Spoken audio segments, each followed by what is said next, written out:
ನಮ್ಮಲ್ಲಿ ನಡೆಯುತ್ತದಲ್ಲ ಅನ್ನುವುದಕ್ಕಾಗಿ ಅವರು ಹರ್ಷಿತರಾಗಿದ್ದಾರೆ. ಅದೇ ಬಗೆಯ ಆಚರಣೆಯನ್ನು ನೀನು ಇಂದಿನ ದಿನ ತೊಡಗಿಸಿಕೊಂಡಿದ್ದೀರಿ.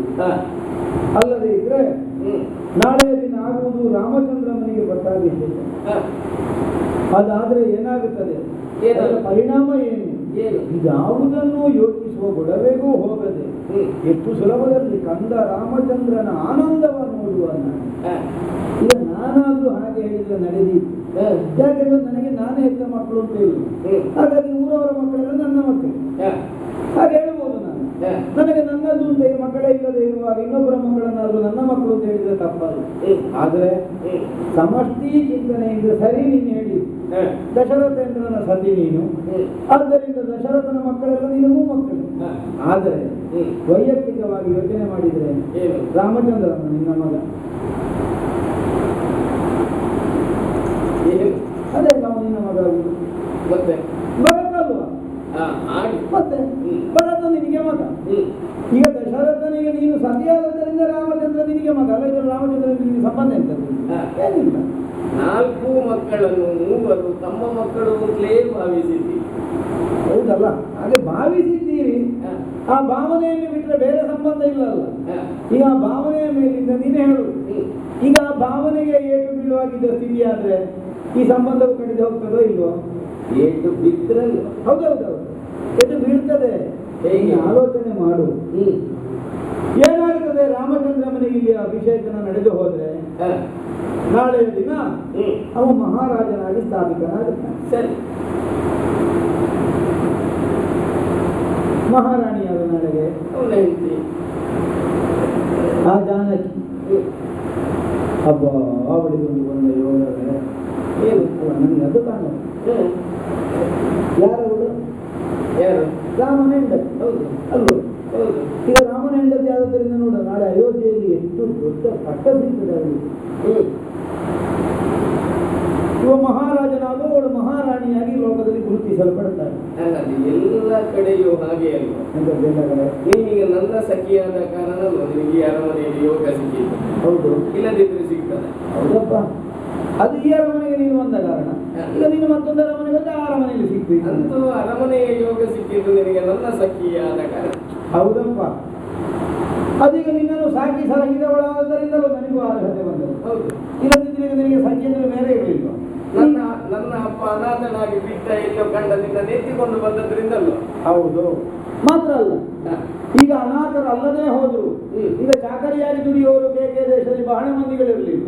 ಆ ಚಾಕರಿಗಳೆಲ್ಲ ಇಲ್ಲಿಗೆ ಬಂದು ಇಲ್ಲಿಯವರೆಗೆ ಪ್ರವೇಶ ನಾನು ಕೊಡ್ತೇನೆ. ಅಲ್ಲ, ಅವರನ್ನೆಲ್ಲ ಯಾಕೆ ನಿನ್ನೊಟ್ಟಿಗೆ ಕಳಿಸಲಿಲ್ಲ ಕೇಳಿದ್ ನಾನು ನಿನ್ನ ಪಯ್ಯ, ಯಾಕೆ ನನ್ನನ್ನೇ ಕಳಿಸಿದ್ದು? ನಿನ್ನ ಯೋಗ ಅದು. ನನ್ನ ಯೋಗದಿಂದ ಅಲ್ಲ ಅದು. ನಿನ್ನನ್ನು ಜಾಗರೂಕವಾಗಿ ನೋಡಬಲ್ಲವಳು ನಾನು ಅನ್ನುವ ಕುರಿತು ನನ್ನ ಕುರಿತಿದ್ದ ವಿಶ್ವಾಸದಿಂದ ಅಲ್ಲ ಕಳಿಸಿ. ನನ್ನ ಅರ್ಹತೆ ಉಂಟದ. ಇವಳು ಯಾವ ಕಾಲಕ್ಕೂ ಕೈ ಬಿಟ್ಟಾಗಲಿಕ್ಕಿಲ್ಲ. ತಾಯಿಯಂತೆ ಸಾಕಿದ್ದಾಳೆ, ಆದ್ದರಿಂದ ತಾಯಿ ಮಾಡಬೇಕಾದಂತಹ ಕರ್ತವ್ಯವನ್ನೆಲ್ಲ ಮಾಡ್ತಾಳೆ ಕೊನೆತನ. ಬೇಕು ಬೇಡಗಳನ್ನೆಲ್ಲ ನೋಡಿಕೊಂಡಾಳು. ನಾನು ನಿನಗೆ ತಾಯಿಯ ಕರ್ತವ್ಯವನ್ನು ನೆನಪಿಸುವುದು, ಕೇವಲ ಒಂದು ಮಗುವನ್ನು ಹೆತ್ತಲ್ಲಿಗೆ ತಾಯಿತನ ಮುಗಿಯುವುದಿಲ್ಲ, ಆಗುವುದಿಲ್ಲ ಅಲ್ಲ. ಈಗ ನೋಡು, ಯಾವಾಗ ದಶರಥನ ಕೈ ಹಿಡಿದು ನೀನು ಇಲ್ಲಿಗೆ ಸೇರಿದೆಯೋ, ಇಲ್ಲಿಯ ರಾಣಿಯಾಗಿ ಗುರುತಿಸಲ್ಪಟ್ಟೆಯೋ, ಮತ್ತೆ ನಿನ್ನನ್ನು ನಾನು ಮೊದಲು ಸಾಕಿದವಳಿದ್ದೇನೆ ಅನ್ನುವ ವಾತ್ಸಲ್ಯದ ದೃಷ್ಟಿಯಿಂದ ನಾನು ಕಾಣಬೇಕಾದ ಅಗತ್ಯ ಉಂಟು? ಇಲ್ಲ, ಇಲ್ಲ, ಸಂಬಂಧವೇ ಮುಗಿದೋಯ್ತು. ಆದರೂ ನಾನು ಇಲ್ಲಿಗೆ ಬಂದಿದ್ದೇನೆ. ಒಂದು ಸಾಕಿದ ತಾಯಿಯಾದ ನನಗೇ ಉಂಟು ಇಷ್ಟು ಮಮಕಾರ ನಿನ್ನ ಕುರಿತು. ನೀನು ಹೆತ್ತ ಮಗನ ಕುರಿತು ನಿನಗೆ ಬೇಡವಾ? ಮಮಕಾರ ಇಲ್ಲ ಅಂತ ಯಾರು ಹೇಳಿದ್ರಿ? ಎಂದುದುಂಟು ಇದ್ರೆ ನಾಳೆ ಭರತನ ಸ್ಥಿತಿ ಏನಾಗುತ್ತದೆ, ನಿನ್ನ ಗತಿ ಏನಾಗುತ್ತದೆ ಅನ್ನೋದ್ರ ಬಗ್ಗೆ ಸ್ವಲ್ಪ ಯೋಚನೆ ಮಾಡಿದ್ದೀಯಲ್ಲ? ಏನಾಗುತ್ತದೆ ಅಂತ ಹೇಳುವುದು ನೀನು? ಅಯೋಧ್ಯೆಯ ಪಕ್ಷಪಾತದ ಬುದ್ಧಿಯನ್ನು ಮೊದಲು ನಿನಗೆ ಹೇಳ್ತೇನೆ. ಹೇಳು. ಈಗ ಜನಕನ ಮಗಳು ಜಾನಕಿ, ಜನಕನಿಗೆ ಹುಟ್ಟಿದ ಮಗಳ ಅಲ್ಲ ಅಂತ ಹೇಳ್ತಾರೆ. ಅಲ್ಲ ಅಂತ ಹೇಳ್ತಾರೆ, ಅಲ್ಲವೇ ಮತ್ತೆಂಥದ್ದು ಅಂತ ನಾವು ಉಳುಮೆ ಮಾಡುವ ಹಾಗೆ ಹೇಳ್ತಾರೆ. ಹೌದು, ಆದ್ದರಿಂದ ಸೀತಾ ಅದಕ್ಕೆ ಗೊತ್ತುಂಟು ನಿನಗೆ. ಉಳುಮೆ ಮಾಡುವಾಗ ಸಿಕ್ಕಿದ್ದ ಮನೆಗೆ ಇಟ್ಕೊಂಡು ಹೋಗುವ, ನೀನು ಆಲೋಚನೆ ಮಾಡು. ನಾನೆಲ್ಲಿ ಸಿಕ್ಕಿದ್ದು? ಎಲ್ಲಿ? ನಾನು ಮರದ ಬುಡದಲ್ಲಿ ಸಿಕ್ಕಿದ್ದೆ. ನಿನ್ನ ನೋಡು, ಮರದ ಬುಡದಲ್ಲಿ ಸಿಕ್ಕಿದ ನಾನಿವತ್ತಿಗೂ ಜಾಸ್ತಿ. ಇವಳು ನೇಗಿಲ ಮನೆಗೆ ಸಿಕ್ಕಿದವ ನಾಳೆಗೆ ಬರ್ತದಲ್ಲ. ಅಲ್ಲ, ನಿಂತು ಸಿಗುವುದಿತ್ತಲ್ಲ ಅವನು ಉಳುವ ನೇಗಿಲ ಮನೆಗೆ. ಅಲ್ಲ, ಸಿಗಬಹುದಿತ್ತಂದ್ರೆ ನಿನಗೆ ಸೀತೆ ಹುಡುಕಿ ಬಂದಲ್ಲಿ ಮಲಗಿದ್ದಲ್ಲ. ಅಲ್ಲ, ಅದು ಹೇಳಿದ್ದು ಆಗಲ್ಲ ಹೇಳುದು ನಾನು. ಅಯೋಧ್ಯೆಯವರ ಪಕ್ಷವಾದದ ಬುದ್ಧಿ ಹೇಳುದು ನಾನು.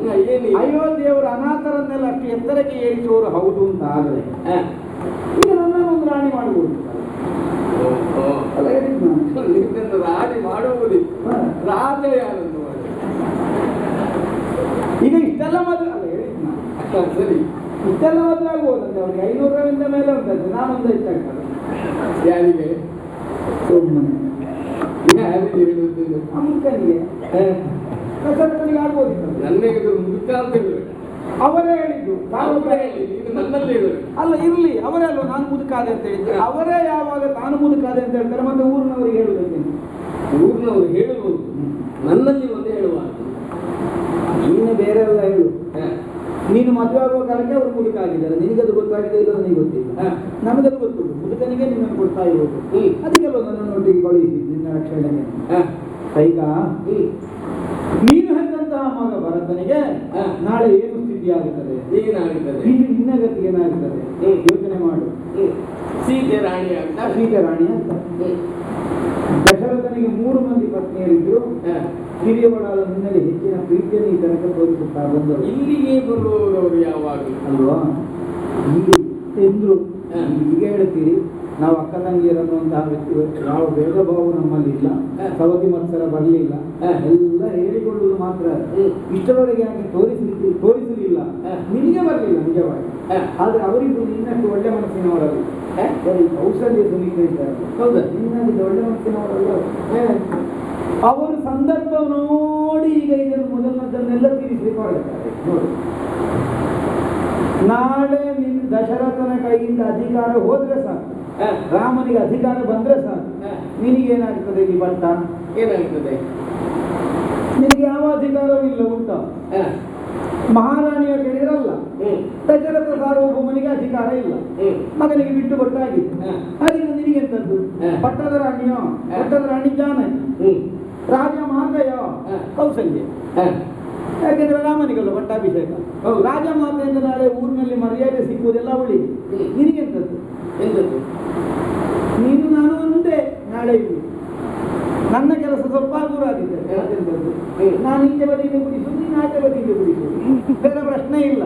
ನಿರತ ಸೇವಕ ವೃತ್ತಿ ಪರಿಚಾರಿಯಾದೆ ಅಲ್ಲ. ನಾನು ಹೇಳುವಾಗ ಹೇಳಿದ್ರೆ ನಮ್ಮನ್ನು ಚಾಡಿದ್ದೇವೆ.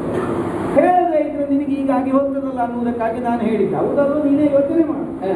ಈಗ ಭರತನ ಯೋಗಕ್ಷೇಮವನ್ನಾದ್ರೂ ಯೋಚನೆ ಮಾಡಬೇಕು. ಭರತನ ಏನಾಗ್ತಾನೆ? ಭರತನಿಗೆ ಏನುಂಟು ನಾಳೆ? ಈಗ ಲಕ್ಷ್ಮಣ ಆದ್ರೆ ನೋಡು, ಬಹಳ ಬುದ್ಧಿವಂತಿಕೆಯಿಂದ ರಾಮನೊಟ್ಟಿಗೆ ಇದ್ದಾನೆ. ಈ ಸೂಜಿಯಿಂದ ಇದ್ದಾರೆ ಒಟ್ಟಿಗೆ ಕೂಡ. ಹಾಗೆ ನಾಳೆ ಅವನಿಗೆ ಪ್ರಯೋಜನ ಉಂಟು. ಈಗ ಹೇಳಿ ಕೇಳಿ ನಡೆಸಲಿಕ್ಕೆಲ್ಲ ನಾಳೆ ಅವನೇ ಆಗುತ್ತಾನೆ. ಯಾಕಂದ್ರೆ ರಾಮ ಮೊದಲಿನಿಂದಲೂ ಸ್ವಲ್ಪ ಮುಂದುವರಿಯುವ ನಿಧಾನ, ಲಕ್ಷ್ಮಣ ಸ್ವಲ್ಪ ವೇಗ ಹೆಚ್ಚು. ಆದ್ದರಿಂದ ಎಲ್ಲ ಅವನ ಹೆಸರೇ ನಾಳೆ ಇವ ನಡೆಸಲಿಕ್ಕೆ ಬಿಡುತ್ತಾನೆ. ಉಳಿದವ ಮತ್ತೊಬ್ಬ ಅವನಿಗೆ ಏನಾಗ್ತದೆ? ಯಾರಿಗೆ? ಶತ್ರುಘ್ನ. ನಿನ್ನ ಸುಮಾರು ಗೊತ್ತಲ್ಲ. ಶತ್ರು ಅವಳು ಮಹಾಬುದ್ಧಿವಂತೆ. ಅವಳು ಸುಮಿತ್ರ ಇದ್ದಾಳಲ್ಲ, ಮಹಾಬುದ್ಧಿವಂತೆ. ನಾಳೆ ಇದು ಯಾರಿಗೆ ಹೋದಿತ್ತು ಅನ್ನೋದರ ಬಗ್ಗೆ ಸರಿಯಾದ ಒಂದು ನಿರ್ಣಯ ಅವಳಿಗಿಲ್ಲ. ಅದಕ್ಕೆ ತನ್ನ 2 ಮಕ್ಕಳನ್ನು, ಒಬ್ಬನನ್ನು ರಾಮನ ಹಿಂದೆ, ಒಬ್ಬನನ್ನು ಭರತನ ಹಿಂದೆ ಬಿಟ್ಟರು. ಯಾರಿಗೆ ಹೋದ್ರೆ ಅವಳಿಗೆ ನಷ್ಟ ಇಲ್ಲ. ಒಬ್ಬ ಮಗ ಒಟ್ಟಿಗಿರ್ತಾನಲ್ಲ, ಒಬ್ಬ ಮಗ ಒಟ್ಟಿಗಿದ್ದಾನೆ. ಯಾರಿಗೆ ಅಧಿಕಾರ ಬಂದ್ರೆ ಅಧಿಕಾರಿಯ ಒಟ್ಟಿಗೆ ಒಬ್ಬ ತನ್ನ ಮಗ ಇರುವಾಗ ತನ್ನ ಭದ್ರತೆಗೆ ನಾಳೆ ದಿನ ತೊಂದರೆ ಬರುವುದಿಲ್ಲ ಅನ್ನುವ ಕಾರಣದಿಂದ ಜಾಣತನ ನಿನಗಾದ್ರೂ 2 ಹೇಳ್ಬೋದಿತ್ತು. ಒಬ್ಬೊಬ್ಬರೊಟ್ಟಿಗೆ ಕಳಿಸಿದ್ರು ನಿನಗೊಂದು ವ್ಯವಸ್ಥೆ ಆಗ್ತದೆ. ಈಗ ನಾಳೆ ಭರತನು ರಾಮನ ಚಾಕರಿ ಮಾಡಿಕೊಂಡೇ ಜೀವನ ಮಾಡಬೇಕು. ರಾಮನ ತಮ್ಮ ಅನ್ನುವುದರಿಂದ ನಾವು ಯುವರಾಜ ಆಗ್ತಾನೆ. ಅದೇ ನಾವು ಯುವರಾಜ ಆಗ್ತಾನೆ. ಅಧಿಕಾರ ಇವನಿಗೆ ಬಂದ್ರು ನಾಳೆ ಇವನಿಗೆ ಮಕ್ಕಳಾಗಿ ಇವನ ಮಕ್ಕಳಿಗೆ ಹೋಗ್ತದೆ ಅಧಿಕಾರ. ಹಾಗಿದ್ರೆ ಇವನದ್ದೇನು?